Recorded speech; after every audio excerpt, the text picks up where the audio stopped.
Hi everyone, welcome to TSAT classes. Today's topic is communalism, మతతత్వం. అసలు మతతత్వం అంటే ఏంటి? వివిధ మతాల మధ్య జరిగేటువంటి ఘర్షణలు. అంటే ఈ మతతత్వంలో మనకేం కనిపిస్తుంది అంటే తన మతం పట్ల విపరీతమైనటువంటి అభిమానం, స్వమతం పట్ల విపరీతమైనటువంటి అభిమానంతో పాటు ఇతర మతాలు ఏదైతే ఉన్నాయో ఆ ఇతర మతాల పట్ల ద్వేషభావాన్ని కలిగి ఉంటారు. సో ఇలాంటి మానసిక స్థితి ఏదైతే ఉందో ఆ మానసిక స్థితిని మనం మతతత్వం అని చెప్పేసి అంటాం. అంటే మనకి భారతీయ సమాజంలోనే కాదు, ప్రపంచవ్యాప్తంగా కూడా చూడండి, ఏదైనా రెండు ప్రధానమైనటువంటి మతాలు కానీ లేదా మెజారిటీ మతం మైనారిటీ మతాలని కానీ వీటి మధ్య నిరంతరం ఘర్షణలు అనేటువంటి చెలరేగుతూనే ఉంటాయి. ఫర్ ఎగ్జాంపుల్, హిందూ మతానికి ఇస్లాం మతానికి అంటే ఒక రకంగా చెప్పాలి అంటే ప్రపంచంలోనే, భారతదేశంలో మాత్రమే కాదు ప్రపంచంలోనే గొప్పవైనటువంటి రెండు ప్రధాన మతాలు ఇటు మనకి హిందూ మతం, ఇస్లాం మతం.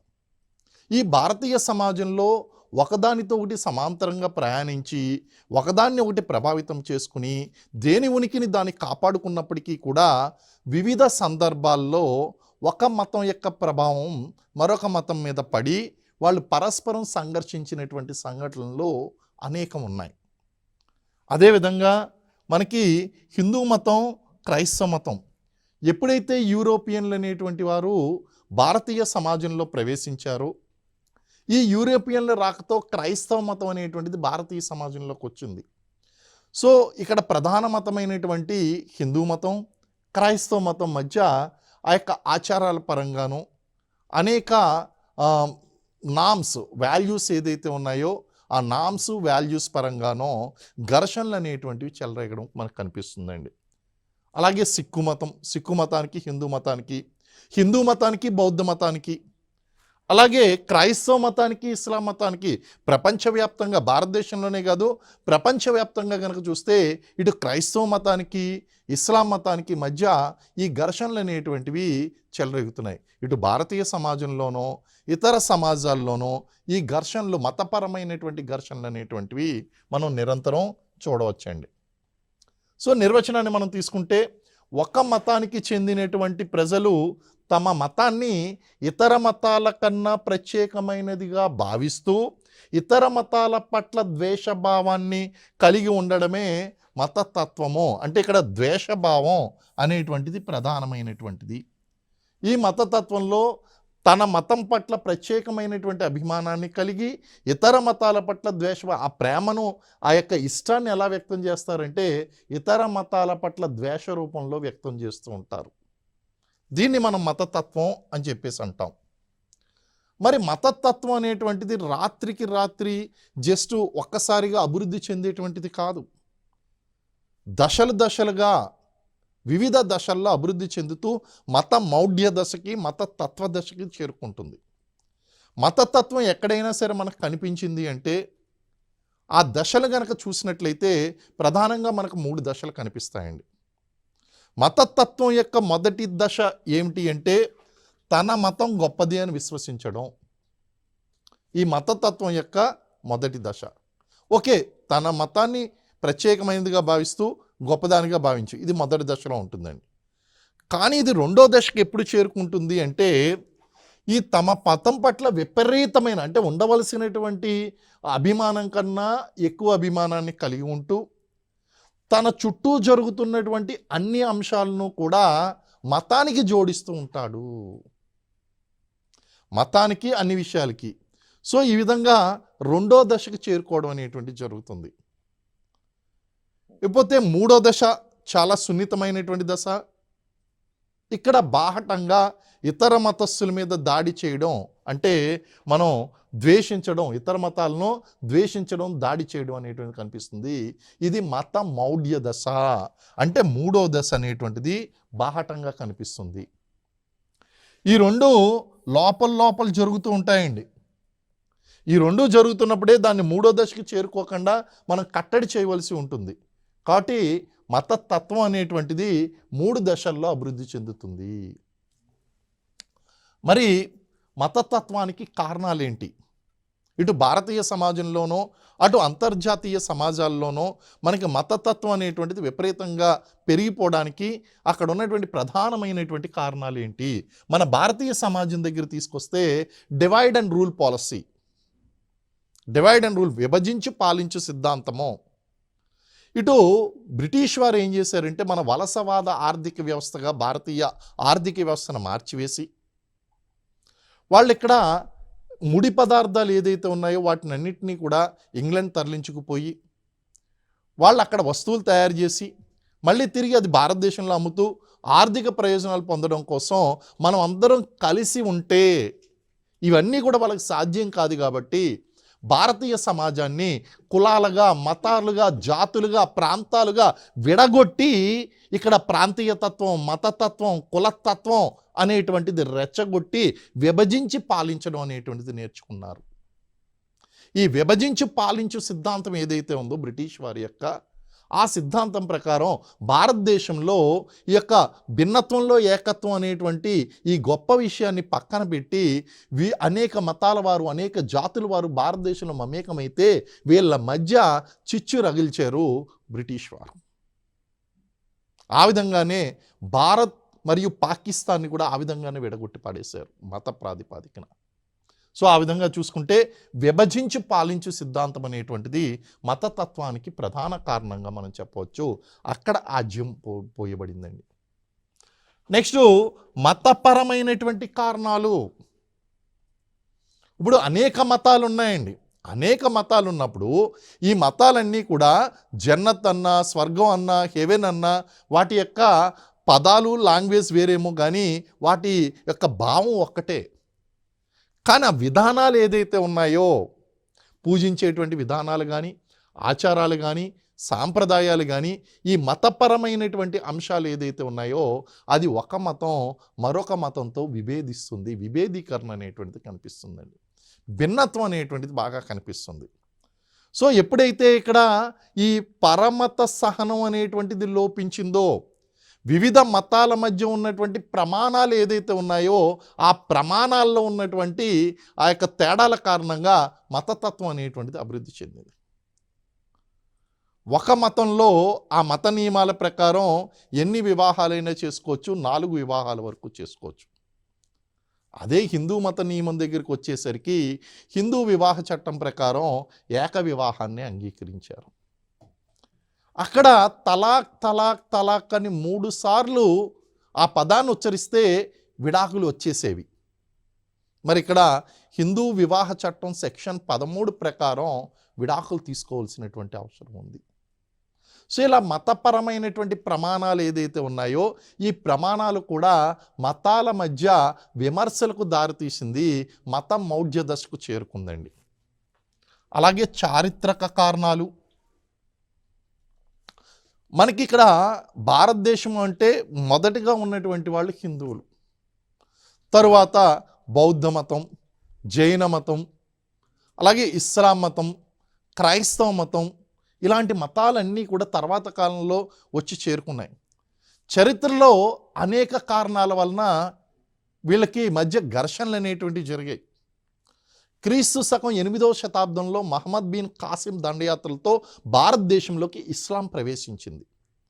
ఆ ఇస్లాం ప్రవేశించినప్పుడు ఆ ఇస్లాం ప్రవేశంతో పాటు అక్కడ ఉన్నటువంటి మహమ్మదీయ రాజులు ఏం కోరుకున్నారు అంటే ఇక్కడ ఉన్నటువంటి హిందూ దేవాలయాల్ని కొల్లగొట్టడం మాత్రమే కాకుండా ఆ యొక్క ఇస్లాం సంస్కృతి అనేటువంటిది పటిష్టం చేయడానికి ప్రయత్నించారు.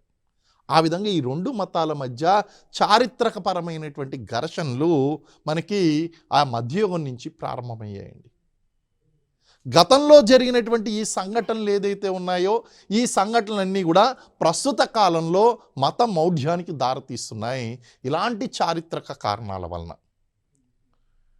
ఇప్పుడు హిందువులు, ముస్లింలు, భారతదేశం, పాకిస్తాన్ ఒకే దేశంగా ఉండవలసినటువంటిది 1947లో జరిగినటువంటి ఆ చారిత్రక సంఘటన వలన ఈ రోజుకి కూడా పాకిస్తాన్ అంటే విపరీతమైనటువంటి కోపం మనకి, అలాగే పాకిస్తానీయులకు హిందూ దేశం అంటే విపరీతమైనటువంటి కోపం.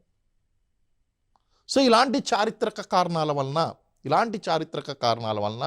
మత మౌఢ్యం అనేటువంటిది ప్రారంభమవుతుంది, మతతత్వం అనేటువంటిది వస్తుంది. నెక్స్ట్ సైకలాజికల్ రీజన్స్, మానసిక కారణాలు. నీకు పలానా మతం అంటే ఎందుకు కోపం, రీజన్స్ ఉండవు. 1 2 3 4 నువ్వు కూర్చుని ఒక 4 రీజన్స్ చెప్పు, why you don't like particular religion అన్నదానికి ఎటువంటి సమాధానం ఉండదు. కానీ ఆ చిన్నప్పటి నుంచి కూడా ఎలాంటి మానసిక స్థితితో పెరుగుతారు అంటే ఒక మతం పట్ల మానసికమైనటువంటి ద్వేషభావాన్ని పెంచుకుంటారు, కారణాలు ఏముండవు. అలాగే కొంతమందిలో వాళ్ళు చాలామంది సునిశ్చిత మనస్కులై ఉంటారు. అంటే ఎదట వాళ్ళు ఏం చేస్తారు అంటే they fire from these people's shoulders.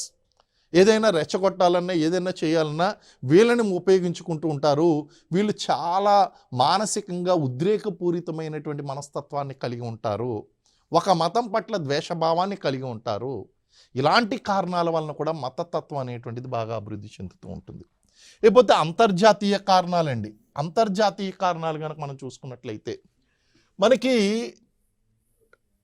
Kashmir విభజన అనేటువంటిది మనం చూసుకున్నట్లయితే, కాశ్మీర్ విభజన మనకి ఇండో పాక్ వార్లో ఇది పాక్ ఆక్యుపైడ్ కాశ్మీర్గా ఉండిపోయింది.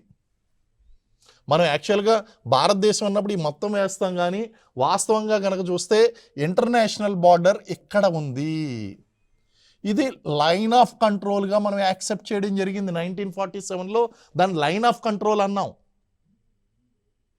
అంటే అది మనకి అక్కడ లైన్ ఆఫ్ కంట్రోల్గా ఇటువైపు ఏమో భారతదేశము, అటువైపు ఏమో పాక్ ఆక్యుపైడ్ కాశ్మీర్గా అంగీకరించి ఆ సమస్యకి తాత్కాలికమైనటువంటి పరిష్కారంగా లైన్ ఆఫ్ కంట్రోల్ అని చెప్పేసి అన్నాము.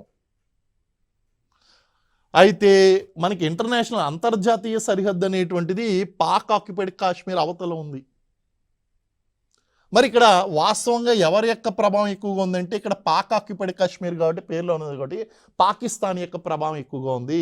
ఎప్పుడైతే 1947లో పాక్ ఆక్యుపైడ్ కాశ్మీర్ అనేటువంటిది పాకిస్తాన్ యొక్క ఆధీనంలోకి వెళ్ళిపోయిందో అక్కడ అంతర్జాతీయ తీవ్రవాద సంస్థలు అనేటువంటివి ఇక్కడ ప్రారంభించబడ్డాయి. లష్కర్ ఈ తైబా, జైష్ ఈ మహమ్మద్ వంటి ఆల్బదర్ వంటి ఈ యొక్క తీవ్రవాద సంస్థలు ఏదైతే ఉన్నాయో ఇవన్నీ కూడా పాక్ ఆక్యుపైడ్ కాశ్మీర్లో ప్రారంభించబడ్డాయి. ఆ పాక్ ఆక్యుపైడ్ కాశ్మీర్ నుంచి ఈ యొక్క సరిహద్దు రేఖ ఏదైతే ఉందో నియంత్రణ రేఖ అంటాం. లైన్ ఆఫ్ కంట్రోల్ అంటే నియంత్రణ రేఖ. ఈ నియంత్రణ రేఖను దాటుకుంటూ ఇక్కడ జిహాదీలుగా మారిపోయారు. వీళ్ళంతా కూడా కాశ్మీర్ లిబరేషన్ చేస్తాము, కాశ్మీర్కి స్వతంత్రం లేదు, కాశ్మీర్ని మేము స్వతంత్ర దేశంగా మారుస్తామని చెప్పి ఈ మిలిటెన్సీ అనేటువంటిది, తీవ్రవాదం అనేటువంటిది ఇక్కడ ప్రారంభమైంది. ఇక్కడ జిహాదీ పేరుతో, యాంటీ హిందూయిజం పేరుతో లేదా యాంటీ ఇండియన్ పేరుతో, ఇక్కడ జిహాదీల పేరుతో వీళ్ళు ఏం చేస్తున్నారంటే ఇస్లాం మతాన్ని ప్రోత్సహిస్తూ ఇక్కడ మతతత్వం అనేటువంటి భావన కూడా ఇన్వాల్వ్ అయి ఉన్నది. ఇలాంటి అంతర్జాతీయ కారణాల వలన కూడా మనకి ఈ యొక్క మతతత్వం అనేటువంటిది ప్రేరేపించబడుతుందండి. రాజకీయ కారణాలు బిట్ సెన్సిటివ్ మ్యాటర్, బట్ చెప్పుకోక తప్పదు. అనేక సందర్భాల్లో ఒక మతం వారు మరొక మతం వారు వీళ్ళిద్దరూ నిరంతరం కలహించుకుంటూ ఉంటే రాజకీయ పార్టీలు ఏం చేశాయంటే తమ యొక్క స్వప్రయోజనాల కోసం వీళ్ళని రెచ్చగొట్టడం అనేటువంటిది జరిగింది. అనేక సందర్భాలు, అనేక ఉదాహరణలు ఉన్నాయి మనకి. ఇప్పుడు వాటి పేర్లు మనకు అనవసరం. అంటే రాజకీయ పార్టీ అనగానే కులం పేరుతోనో, మతం పేరుతోనో లేదా ప్రాంతం పేరుతోనో ప్రజల యొక్క అభిమానాన్ని చురకొనడం కోసం ప్రత్యేకించి మతం పేరు మీద రెచ్చగొట్టడం వలన మతతత్వం అనేటువంటిది బాగా అభివృద్ధి చెందుతుందండి. సో ఇలాంటి రాజకీయ కారణాలు, మతతత్వాన్ని ప్రోత్సహిస్తున్నటువంటి రాజకీయ పార్టీలు అనేటువంటివి మనకి సమస్యగా మారుతున్నాయి.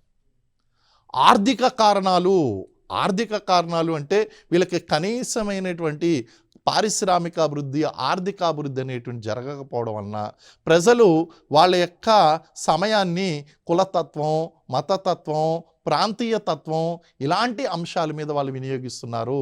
అదే కనుక వాళ్ళకి ఆర్థిక అభివృద్ధి కనుక జరిగినట్లయితే ఇలాంటి అంశాల మీద వాళ్ళు దృష్టి పెట్టేటువంటి అవకాశం లేదు. అదేవిధంగా ఆర్థికంగా వెనకబడి ఉన్నప్పుడు వీళ్ళు మతతత్వ పరంగాను తీవ్రవాదం వైపు అడుగులు వేసేటువంటి అవకాశం ఎక్కువ ఉంది. కాబట్టి ఆర్థిక పరమైనటువంటి కారణాలు కూడా చూడండి. ఇప్పుడు మనకి భారతదేశము పాకిస్తాన్ రెండు కూడా పోల్చుకున్నట్లయితే పాకిస్తాన్లో తీవ్రవాద సమస్య అనేటువంటిది ఎక్కువగా ఉంది. మరి ఆర్థిక వ్యవస్థలు కూడా పోల్చి చూద్దాం. భారతదేశము పాకిస్తాన్ ఈ రెండు దేశాలను మనం పోల్చినట్లయితే ఆర్థిక వ్యవస్థలను, పాకిస్తాన్ అనేటువంటిది అత్యంతిక పేదరికాన్ని అనుభవిస్తుంది. అందు గురించి అక్కడ ఉన్నటువంటి యువత అంతా కూడా తీవ్రవాదం వైపు ఎక్కువగా మొగ్గు చూపుతున్నారు. కాబట్టి ఆర్థిక పరమైనటువంటి కారణాలు కూడా ఇందులో ఉన్నాయి. సామాజిక పరమైనటువంటి కారణాలు, కొన్ని మతాలు మైనారిటీలుగా ఉండడం వలన వాళ్ళు ఏం చేస్తున్నారు అంటే అత్యంత వేగంగా వాళ్ళ యొక్క జనాభాను పెంచుకోవడానికి ప్రయత్నిస్తున్నారు. మైనారిటీగా ఉన్నటువంటి వీళ్ళు మెజారిటీగా మారడానికి ప్రయత్నిస్తున్నారు. ఇలాంటి కారణాల వలన కూడా మతతత్వం అనేటువంటిది అభివృద్ధి చెందుతుంది. ఇవన్నీ కూడా మతతత్వానికి కారణాలుగా మనం చెప్పవచ్చు. మరి మతతత్వం అనేటువంటిది సమాజంలో ఎన్ని రకాలుగా కనిపిస్తుంది? మనకు తెలిసినటువంటి మతతత్వం ఒకటే, ఒక మతం వారు ఇంకో మతంతో దెబ్బలాడుకోవడం, ఓపెన్గా కలహించుకోవడం, ఇదే మనకు తెలిసింది.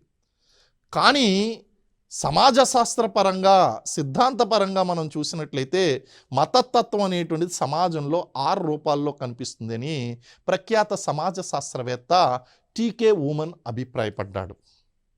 ప్రఖ్యాత సమాజ శాస్త్రవేత్త టీకే ఊమన్ అభిప్రాయం ప్రకారం సమాజంలో మతతత్వం అనేటువంటిది 6 రూపాల్లో కనిపిస్తుంది. ఏంటి 6 రూపాలైనటువంటి మతతత్వవాదాలు అంటే, నెంబర్ 1 విలీనకరణాత్మకమైనటువంటి మతతత్వవాదము. విలీనకరణాత్మకమైనటువంటి మతతత్వవాదం, ఇందులో ఏం జరుగుతుంది అంటే పెద్ద మతాలు ఏదైతే ఉన్నాయో ఆ పెద్ద మతాలు ప్రయాణిస్తున్నటువంటి దారిలో చిన్న చిన్న మతాలు గనక కనిపించినట్లయితే ఈ పెద్ద మతం చిన్న మతాన్ని తనలో కలిపేసుకుని ముందుకు వెళ్ళిపోతుంది. ఒక్కొక్కసారి ఏం జరుగుతుందంటే ఈ ప్రధానమైనటువంటి నదిలోకి ఈ ఉపనదులు కలిసినట్టుగా ఈ చిన్న చిన్న మతాల వారు కూడా వచ్చి ఈ ప్రధానమైనటువంటి మతంలో విలీనం అయిపోతారు. ఉదాహరణకి మనకి 5వ శతాబ్దం దాటిన తర్వాత 6వ శతాబ్దంలో బౌద్ధ మతం అనేటువంటిది అభివృద్ధి చెందింది. బౌద్ధ మతం ప్రారంభంలో అది హిందూ మతానికి ఒక సవాల్ను విసిరింది. కొత్త మతం యొక్క ప్రత్యేకత ఏంటో తెలియచెప్పింది. కొత్త మతాలు ఎందుకు ఆవిర్భవించాలో చెప్పింది. కానీ హిందూ మతం ఏం చేసింది, రాను రాను బుద్ధుడు కూడా మా యొక్క విష్ణువు అవతారమే అని చెప్పి ఒక ప్రచారాన్ని తీసుకుని వచ్చింది. కొద్ది కాలానికి భారతదేశంలో తన యొక్క ఉనికిని కోల్పోయిందండి బౌద్ధ మతం. అంటే హిందూ మతం బౌద్ధ మతాన్ని కలిపేసుకోవడానికి ప్రయత్నించింది. ఇదే విలీనకరణాత్మకం. 2014 వరకు జైన మతాన్ని భారతదేశంలో హిందూ మతంలో అంతర్భాగంగానే పరిగణించారు. 2014 నుంచి దాన్ని మైనారిటీ మతంగా గుర్తించారు. అంటే విలీనకరణాత్మక మతతత్వవాదంలో ఏం చేస్తుందంటే పెద్ద మతం చిన్న చిన్న మతాలను తనలో కలిపేసుకోవడానికి ప్రయత్నిస్తుంది. సో దీని విలీనకరణాత్మక మతతత్వవాదము అంటారు. రెండో రకమైనది ఏంటి అంటే సంక్షేమ పూరిత మతతత్వవాదము. వీళ్ళు ఏ విధమైనటువంటి కార్యకలాపాలు కొనసాగిస్తారు అంటే పోటీ పడి సంక్షేమ కార్యక్రమాలను అమలు చేస్తూ ఉంటారు. మా మతంలోకి రండి, మేము చాలా సంక్షేమాలను ఇస్తాము అంటే వీళ్ళు చేసేటువంటి మతంలో ఉండేటువంటి సంక్షేమ కార్యక్రమాలను పెంచుతూ ఉంటారు. ఉదాహరణకి హిందూ మతం ఉంది. హిందూ మతంలో మాకు ఆశ్రమాలు ఉన్నాయి, మఠాలు ఉన్నాయి, మఠాల్లోకి రండి, మీకు ఉచిత విద్యను అందిస్తాము, లేదా ఆ యొక్క ఆశ్రమాల్లో మీకు ఆశ్రయం కల్పిస్తాము, ఇలాంటి కొన్ని ఫెసిలిటీస్ అనేటువంటివి ఇస్తూ ఉంటారు. అలాగే చూడండి మనకి హిందూ మతాల్లో జరిగేటువంటి ఉత్సవాల్లో ఉచితంగా భోజనాలు పెట్టడం, అన్నదానం చేయడం, ఇలాంటివన్నీ కూడా. అలాగే ఇస్లాం మతం తీసుకోండి. ఇస్లాం మతం ఏం ప్రచారం చేస్తుంది, జకాత్ అంటుంది. జకాత్ అంటే నువ్వు సంపాదించేటువంటి దాంట్లో కొంత భాగాన్ని నువ్వు పేదలకు దానం చేయాలి, జకాత్. సో ఇలాగా సంక్షేమ కార్యక్రమాలు అమలు చేయడం మీద పోటీ పడుతూ ఉంటాయి. అలాగే క్రైస్తవ మతం ఉంది. క్రైస్తవ మతం వాళ్ళు ఏమంటారు, మీ ఇంగ్లీష్ ఎడ్యుకేషన్ బాగా బోధిస్తాము, మెడికల్ క్యాంపులు అనేటువంటివి ఆర్గనైజ్ చేస్తాము, మా మతంలోకి రండి, మేము కొన్ని ప్రయోజనాలు ఇస్తాం మీకు అని ప్రచారం చేస్తూ ఉంటారు. అంటే ఇక్కడ సంక్షేమ పూరిత మతతత్వవాదంలో ఒకరితో ఒకరు వాళ్ళు హింసను చూపించుకోరు, సంక్షేమాన్ని పోటీపడి వాళ్ళు చూపిస్తూ ఆకర్షిస్తూ ఉంటారు. సో అన్ని మతాలు కూడా తమ యొక్క సంక్షేమాన్ని పెంచుతాయి. దాన్ని ఏమంటారంటే వెల్ఫేరిస్టిక్ కమ్యూనలిజం, సంక్షేమ పూరిత మతతత్వవాదం అంటారు. అలాగే మూడవది పురోగమన మతతత్వవాదము. ఈ పురోగమన మతతత్వవాదం ఎలాంటిది అంటే ఇప్పటిదాకా అమల్లో ఉన్నటువంటి మతాల వలన, ఎగ్జిస్టింగ్ రిలీజియన్స్ వలన ఎటువంటి ప్రయోజనం లేదు, కొత్త మతాల యొక్క అవసరం ఉంది అని కొత్త మతాలు పుట్టుకొని వస్తాయి. దాన్ని పురోగమన మతతత్వవాదము అంటాం, రిట్రీట్ కమ్యూనలిజం అని చెప్తాం. నెక్స్ట్ నాలుగోది, యాక్చువల్గా మనందరం మాట్లాడుకునేటువంటిది, ఊహించుకునేది ఇదే, వైరుధ్యపూరిత మతతత్వవాదము, రిటాలియేటెడ్ కమ్యూనలిజం. అంటే ఒకరితో ఒకరి మీద ఒకరు దాడులు చేసుకుంటూ ఉంటారు, వైరుధ్యాన్ని కలిగి ఉంటారు, ద్వేషపూరితమైనటువంటి భావాన్ని కలిగి ఉంటారు, హింసను ప్రదర్శిస్తూ ఉంటారు, అవసరమైతే ఒకరిని ఒకరు చంపుకుంటారు. మోస్ట్ వైలెన్స్ అనేటువంటిది ఇన్వాల్వ్ అవుతుంది. దీన్ని వైరుధ్యపూరితమైనటువంటి మతతత్వవాదము అంటారు. అలాగే కొన్ని ప్రత్యేక సందర్భాల్లో ఈ రెండు మతతత్వవాదాలు కనిపిస్తాయి. ప్రత్యేకవాద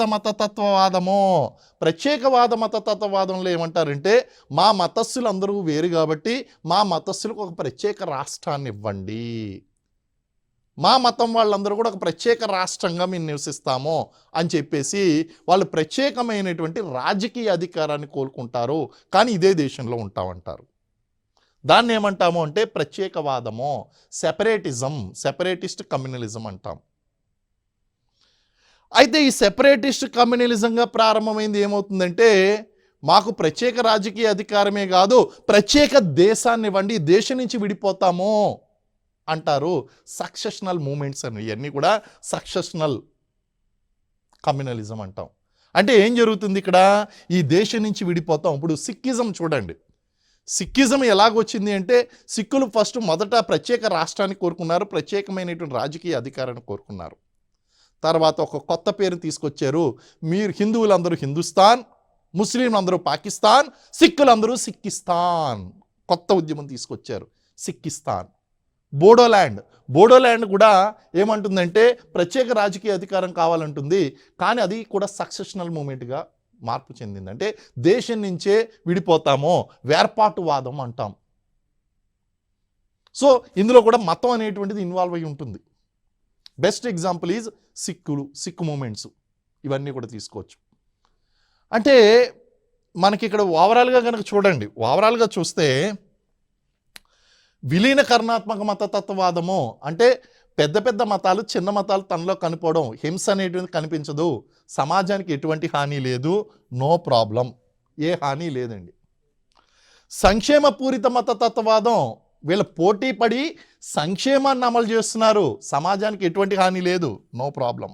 పురోగమన మతతత్వవాదము అంటే ఈ యొక్క కొత్త మతాలు రావాలి అని కోరుకుంటున్నారు, నో ప్రాబ్లం, కొత్త మతాలు వస్తే అంగీకరిద్దాం.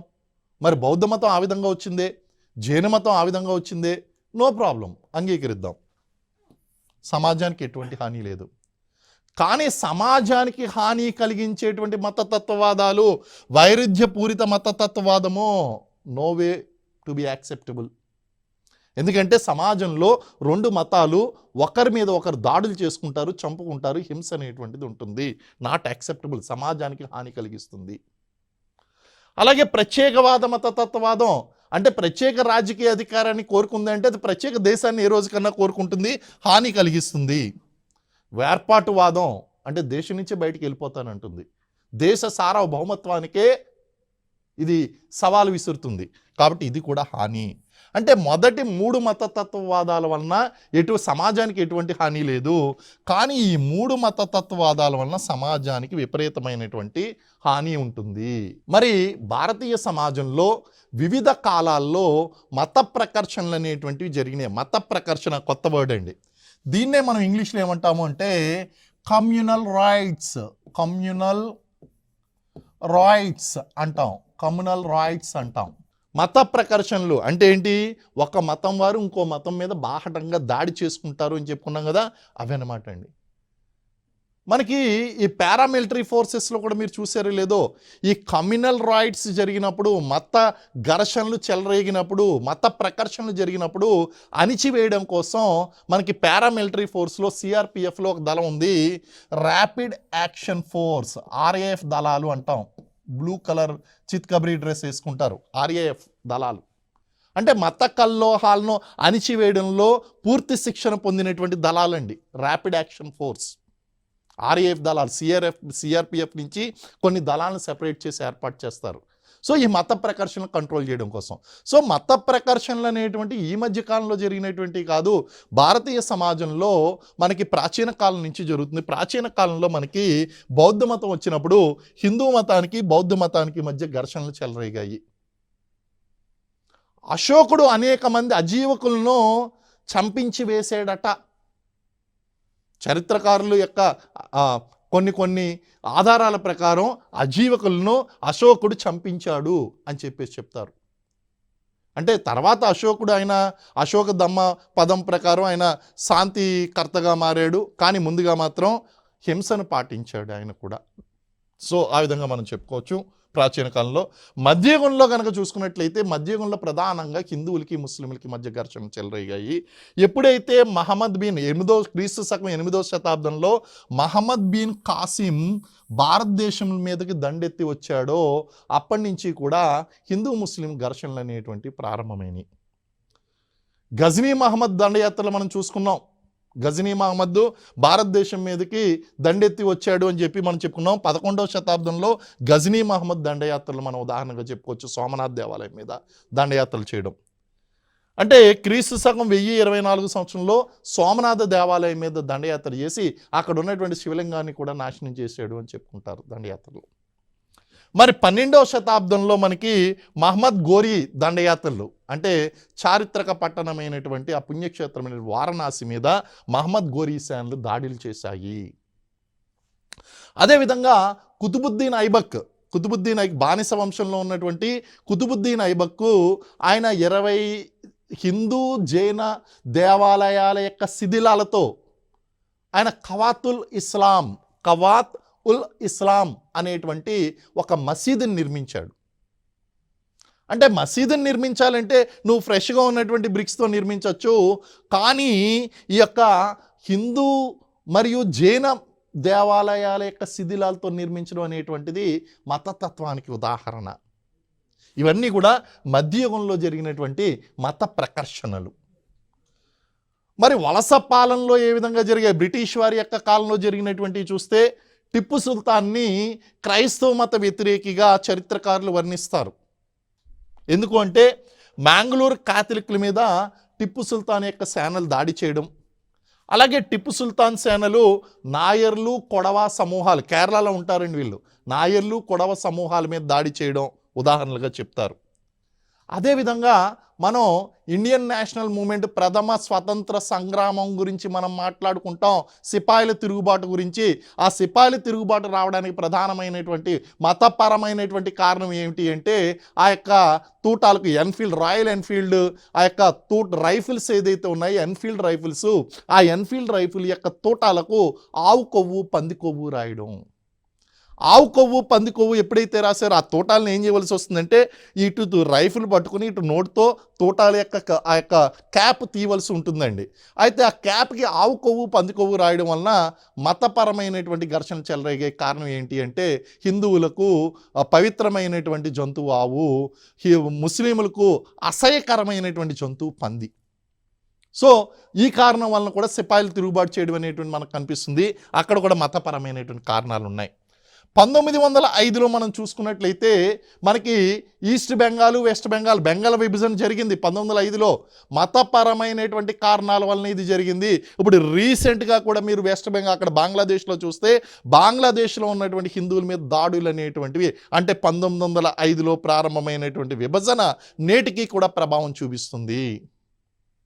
అలాగే 1921లో మనకి మోప్లాల తిరుగుబాటు మోప్లా అంటే మొప్పిలా అనేటువంటి పదం నుంచి వచ్చిందండి. మోప్లాలు ఎవరు అంటే ఇక్కడ మనకి కేరళలో ఉన్నటువంటి మలబార్ తీరంలో ఉన్నటువంటి పేద ముస్లిం రైతులు. మొప్పిలా అనేటువంటి పదం నుంచి మోప్లా అనేటువంటి పదం వచ్చింది.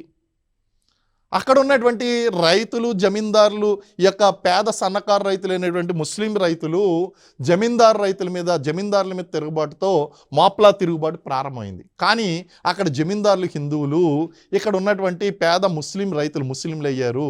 వెంటనే ఇది మతతత్వ అల్లరిగా టర్న్ అయిపోయిందండి. అనేక మంది ప్రాణాలు కోల్పోవడం జరిగింది 1921లో జరిగినటువంటి మోప్లా తిరుగుబాటులో.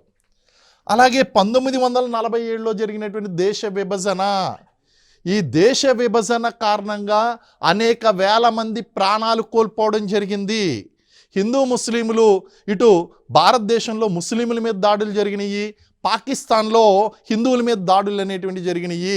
వీళ్ళని హిందువులు ముస్లింలు ప్రయాణిస్తారు కదా అని చెప్పి లాహోర్ నుంచి ఢిల్లీకి ట్రైన్ వేస్తే ఆ ట్రైన్లో మనుషులు బదులు శవాలు ప్రయాణించాయి. సో ఇలాగా వలస పాలనలో మనకి మత ప్రకర్షణలు అనేటువంటివి కనిపిస్తున్నాయండి. ఆధునిక భారతదేశంలో మత ప్రకర్షణలు గనక మనం చూసినట్లయితే 1969వ సంవత్సరంలో అహ్మదాబాదులో వివిధ కారణాల వలన హిందువులకి ముస్లింలకి మధ్య ఘర్షణలు చెలరేగి కొన్ని వందల మంది చనిపోవడం అనేటువంటిది కనిపిస్తుంది. అలాగే 1980-90ల మధ్య కాశ్మీరీ పండితుల యొక్క వలసలు చూసుకోండి. అక్కడ కాశ్మీర్లో ఉంటే గనక ముస్లింలు మాత్రమే ఉండాలి, కాశ్మీర్ అనేది పాకిస్తాన్కే చెందాలి, ఆజాద్ కాశ్మీర్ పేరుతో అక్కడ హిందువుల మీద దాడులు చేయడం ప్రారంభించారు. దాంతో అక్కడ కాశ్మీరీ పండితులు ఏందైతే వాళ్ళు తమ యొక్క మాన ప్రాణాలను కాపాడుకోవడం కోసం వాళ్ళ ఆస్తులను కూడా విడిచిపెట్టి లక్షల కొలది వాళ్ళు వలస వచ్చేయడం అనేటువంటిది జరిగిందండి. అదేవిధంగా 1984లో ఆపరేషన్ బ్లూ స్టార్, ఎందుకంటే సిక్కులందరూ కూడా ప్రత్యేక రాష్ట్రాన్ని కోరుకున్నారు. ప్రత్యేక రాష్ట్రం నుంచి ఖలిస్తాన్ పేరుతో సిక్కిస్తాన్ పేరుతో వీళ్ళు ప్రత్యేకమైనటువంటి దేశాన్ని కోరుకున్నారండి. ఇందిరాగాంధీ ప్రధానమంత్రిగా ఉంది. ఆమెకి సమాచారం అందించారు ఇంటెలిజెన్స్ వర్గం వారు. వాళ్ళు ఏం చెప్పారు అంటే ఇక్కడ ఉన్నటువంటి స్వర్ణ దేవాలయంలో మనకి తీవ్రవాదులు అనేటువంటి వారు ఉన్నారు అనేటువంటి సమాచారం వచ్చింది. సో ఆ సమాచారం రావడంతో అక్కడ మన ఇండియన్ ఆర్మీకి చెందినటువంటి సేనలన్నీ కూడా అమృత్సర్ దేవాలయం మీద ఆపరేషన్ చేపట్టారు. దాన్నే మనం ఆపరేషన్ బ్లూ స్టార్ అన్నాం. ఆపరేషన్ బ్లూ స్టార్ తర్వాత ఇటు హిందువులకి సిక్కులకి మధ్య ఘర్షణలు అనేటువంటి చెలరేగాయి. ఈ ఘర్షణల వలన అనేక వేల మంది సిక్కులు తమ యొక్క మాన ప్రాణాలను కోల్పోవడం అనేటువంటిది జరిగింది. సో ఈ యొక్క ఆపరేషన్ బ్లూ స్టార్ సందర్భంగా జరిగినటువంటి అల్లర్లు 1989లో మొహరం, బిహురు అనేటువంటి ఈ యొక్క రెండు పండుగలు కూడా ఒకే రోజు రావడం వలన దేశంలో మనకి హిందూ ముస్లింలు గొడవలు అనేటువంటివి జరిగాయి. అలాగే కాశ్మీరీ పండితులు ముస్లింల మధ్య జరిగినటువంటి గొడవలు 1992లో రామ జన్మభూమి బాబ్రీ మస్జిద్ వివాదంలో అక్కడ బాబ్రీ మస్జిద్ని కూల్చేయడం అనేటువంటి జరిగిందండి. కారణం ఏంటి అంటే లాల్ కృష్ణ అద్వానీ, అప్పుడు బీజేపీ అధ్యక్షుడు లాల్ కృష్ణ ఎల్కే అద్వానీ, ఆయన ఏం చేశారు అంటే కన్యాకుమారి నుంచి రథయాత్ర ప్రారంభించారు. రథయాత్ర ప్రారంభించి ఇటు ఈ బాబ్రీ మస్జిద్ ఏరియా ఏదైతే ఉందో అక్కడ రథయాత్ర ముగించి ఆయన ఉపన్యాసం ఇవ్వడం అనేటువంటిది ఆయన యొక్క ప్లాన్. అయితే ఎప్పుడైతే ఆయన రాముడిలా ఆయన కోదండాన్ని పట్టుకుని రథం మీద ఆ యొక్క ఉపన్యాస ప్రాంగణంలోకి ఆయన ప్రవేశించాడో అక్కడ ఆగ్రహవేశాలు కట్టలు తెంచుకున్న ఇక్కడ ఉన్నటువంటి హిందువుల్లో వాళ్ళు ఇమీడియట్గా ఆ యొక్క బాబ్రీ మసీద్ మీదకి ఎక్కి దాన్ని ఇటుకలు బద్దలు కొట్టడం అనేటువంటిది ప్రారంభించారు. ఈ సందర్భంగా దేశవ్యాప్తంగా ఇంక్లూడింగ్ ఇన్ అవర్ తెలంగాణ ఏరియాలో ఉన్నటువంటి హైదరాబాదులో కూడా పాత బస్తీలోని మొత్తం దేశవ్యాప్తంగా అనేక ప్రాంతాల్లో హిందూ ముస్లింలు అల్లర్లు అనేటువంటి చెలరేగి వేల మంది ప్రాణాలు కోల్పోయారండి. అలాగే 2000లో సబర్మతి ఎక్స్ప్రెస్లో ఉన్నటువంటి ఆర్ఎస్ఎస్ కార్యకర్తల యొక్క చనిపోవడం, కాల్చివేత కారణంగా, భోగి తగలబడడం కారణంగా గోద్రా సంఘటన అనేటువంటి జరిగింది, అక్కడ అల్లర్లు జరిగాయి. 2007లో మనకి ఒరిస్సాలో అక్కడ ఉన్నటువంటి క్రైస్తవ ఫాదర్ల మీద దాడులు అనేటువంటివి జరిగి వాళ్ళు చనిపోవడం అనేటువంటి కనిపిస్తుందండి. ఇవన్నీ కూడా చరిత్రలో మనకి జరిగినటువంటి వివిధ సంఘటనలు. మరి మతతత్వ ప్రకర్షణలు అనేటువంటివి ఇంతలా ఉంటే మరి ప్రభుత్వం ఎలాంటి చర్యలు చేపడుతుంది? ఫస్ట్ అవేర్నెస్ అనేటువంటి క్రియేట్ చేయాలండి. మతం అనేటువంటిది మనుగడకు మించినటువంటి విషయం కాదు. మనుగడ ముఖ్యమో, జాగృతి అంటే వాళ్ళలో కొంచెం ఇది మతం అనేటువంటి సెకండరీ అనేటువంటి విషయంలో జాగృతి, అవేర్నెస్ అనేటువంటి పెంచాలి. అలాగే మనం విద్యను అందిస్తున్నప్పుడు కూడా విలువలతో కూడినటువంటి విద్యను అందించాలి. పరమత సహనం గురించి బోధించాలి. ఇది మొక్కై వంగనిది మానే వంగన అని చిన్నప్పటి నుంచి కూడా విద్యార్థుల్లో ఆ భావనలు అనేటువంటివి ప్రవేశపెట్టాలి. అలాగే ప్రసార మాధ్యమాలు కూడా ఏం చేయాలంటే తమ వంతు బాధ్యతగా ఎటువంటి ఈ కమ్యూనల్ రైట్స్ అనేటువంటివి రాకుండా చూసుకుంటూ సున్నితమైనటువంటి అంశాలను ప్రసారం చేయకుండా ఉండాలి. లౌకిక భావనని ఎక్కువగా సెక్యులరిజం, ఎందుకంటే మనం ఆ సెక్యులర్ మన రాజ్యాంగ పీఠికలో సెక్యులర్ లౌకిక అనేటువంటిది 42వ రాజ్యాంగ సవరణ ద్వారా మనం చేర్చుకోవడం జరిగింది. సో ఆ భావనను పెంపొందించడం కూడా చాలా ముఖ్యం. దాంతోపాటు మత ఛాందసవాద సంస్థలు, అది ఏ మతానికి చెందినప్పటికీ మత ఛాందసవాద సంస్థలను కట్టడి చేయాలి. తద్వారా ఈ ప్రజలను రెచ్చగొట్టడం అనేటువంటిది తగ్గుతుంది. మతతత్వ పార్టీలను నియంత్రించడము, అలాగే ఎక్కడైతే ఈ యొక్క సమస్యలు జరగడానికి ఆస్కారం ఉందో అలాంటి ప్రాంతాల్లో పీస్ కీపింగ్ కమిటీ, శాంతి సాధక కమిటీలు అనేటువంటివి పోలీస్ స్టేషన్ స్థాయిలో ఏర్పాటు చేసినట్లయితే ఏదైనా సమస్య వచ్చినప్పుడు ఈ శాంతి సాధక కమిటీలు అనేటువంటివి వాళ్ళు మాట్లాడి సమస్యను దూరం చేస్తారు. అలాగే ఆర్థిక అభివృద్ధి, పారిశ్రామికీకరణ జరిగినప్పుడు ప్రజలు అనేటువంటి వారు ఈ యొక్క మతతత్వం మీద, కులతత్వం మీద, ప్రాంతీయ తత్వం మీద దృష్టి పెట్టకుండా వాళ్ళు అభివృద్ధి మీద దృష్టి పెడతారు. కాబట్టి ఇలాంటి సూచనలు పాటించినట్లయితే మనం మతతత్వాన్ని కంట్రోల్ చేయవచ్చు. సో ఇది ఈరోజు మతతత్వానికి సంబంధించినటువంటి వాల్యుబుల్ ఇన్ఫర్మేషన్. నెక్స్ట్ ఎపిసోడ్లో మనం మరొక ఇంట్రెస్టింగ్ టాపిక్తో పాటు కలుసుకుందాం. Thank you very much.